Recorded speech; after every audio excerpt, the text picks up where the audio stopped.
Kwera sei Zimbabwe, welcome to our channel Zim Confessions and Deep Secrets. Kana karike kutanga kukwea paneno channel, please don't forget to subscribe. Kana uchingwa garoka subscribe, but don't forget to comment and share this video. Nasi Zimbabwe takuigirai nyaya kupisa nyaya kunetsa nyaya ya Mike Chimombe pamwechete na Moses Mpofu. Avo varikunzi nyaya yavo yakandwa kumberi ndafunga nezuro vaifanira kunge vachitongwa panyaya yavo bari yapostponwa yakandwa musi wa 20 February hanzi ndo pachatongwa nyaya yavo. So pane nyaya yaburitswa neCrime Watch yabuda chitaura iyo ichiti pane marumors ari kuseculata kuti vakadzi vaMike Chimombe vatiza kumba muri Zimbabwe. Funga Mike anga ari married to my sisters maviri muri Zimbabwe vari kunzi vatiza kumba. Crime Watch Zim yabuda on the X ndo vachitaura ivo vachiti rumors circulating suggest that Mike Chimombe's wives have fled their matrimonial home after enduring 7 months without intimacy. Ndo nyaya yaburitswa neCrime Watch. Tingazive kuti nyaya chokwadi here kana kuti zvinoomera mushe. Ndafunga mungoona vakadzi vaMike Chimombe vari apo zviri kunzi vatiza kumba vachagare kumba kwavo muri Zimbabwe. Tingazive kunoona sei nyaya iyi. Zvinoomera mushe muri Zimbabwe.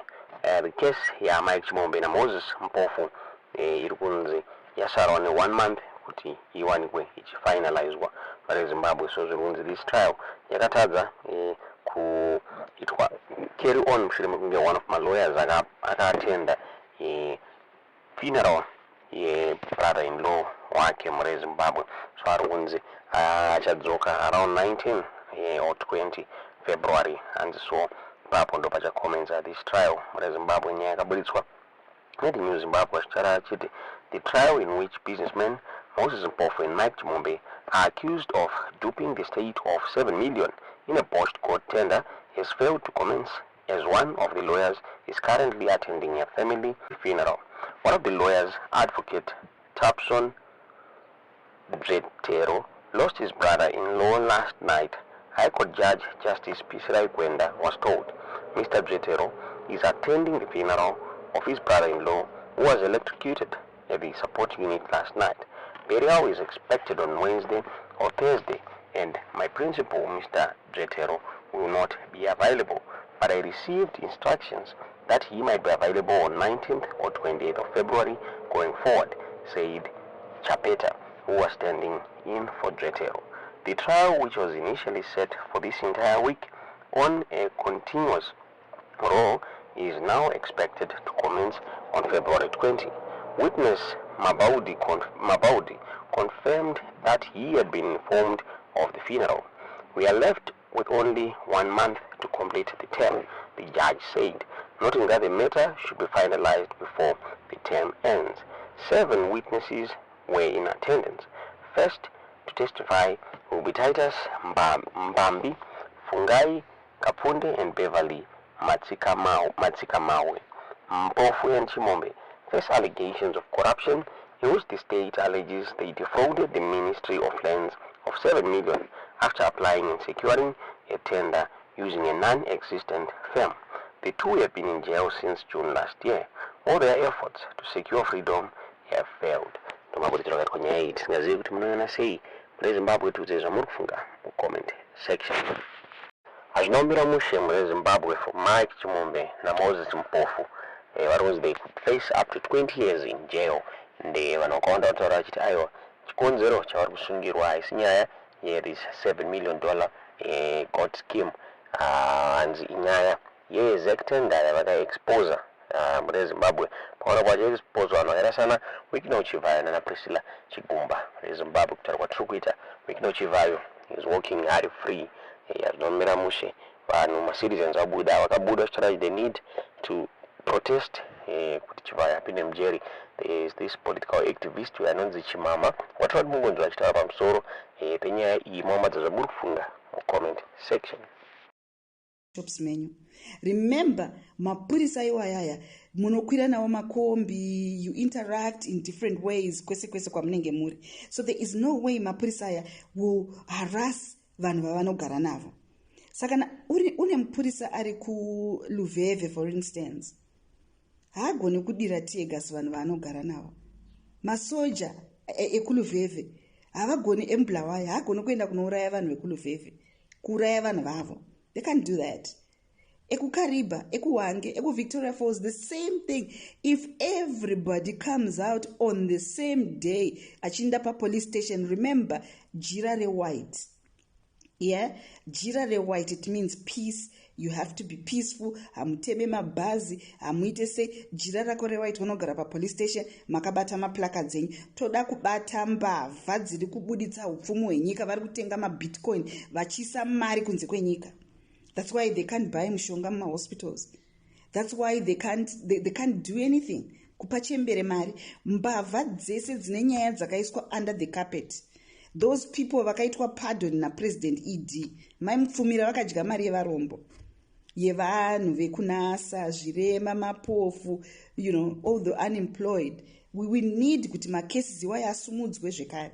So munhu nemunhu munharaunda yake must go to a police station and demand kuti lifestyle audit itwe pana Chivhayo. He needs to tell us where he's getting the money.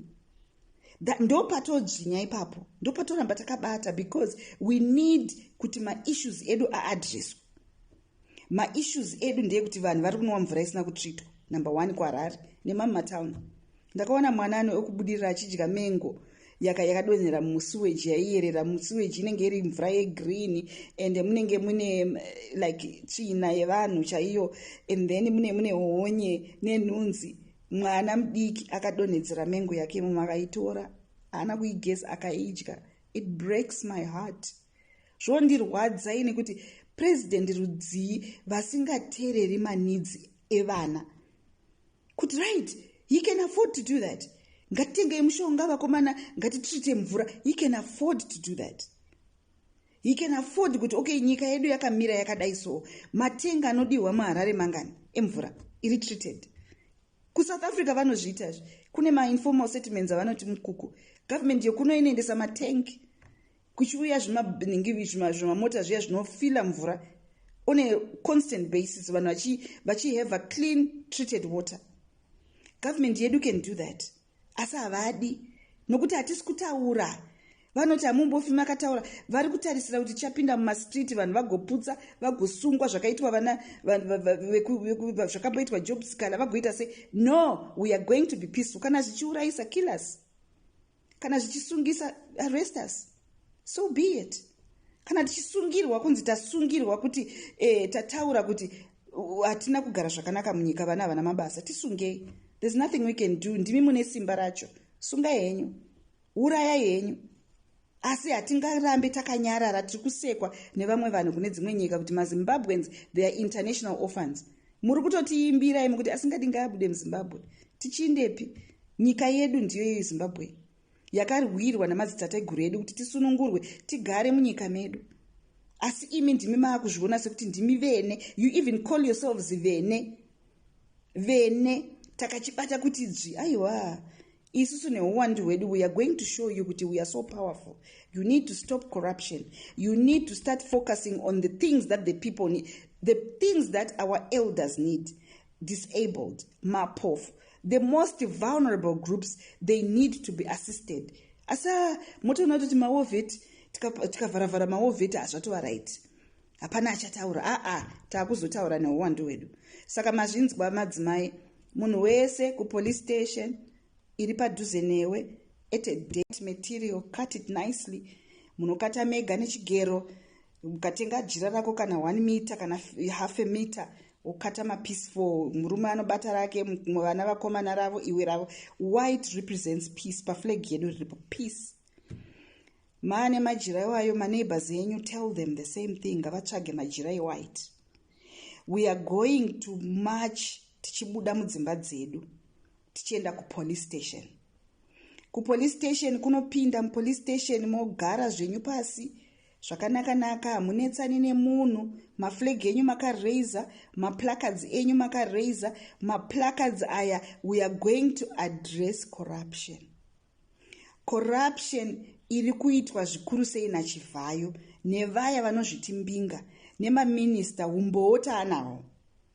Taanawo tobvunza mapurisa kuti sei vanhu vasiri kusungwa. Chivhayo number 1, President ED vachitanga kupinda vakataura vakati izvoni Chivhayo hafi akapiwa futi hafanira kupiwa kana macontracts matenda egovernment. But what do we see? We see President ED moving around in Chivhayo, my son, I'm going to Italy, I'm going to call you my son, this and that. Ndiari pasi pe hapwa dza President ED. Corruption is deep-rooted. We have him. We have all the evidence.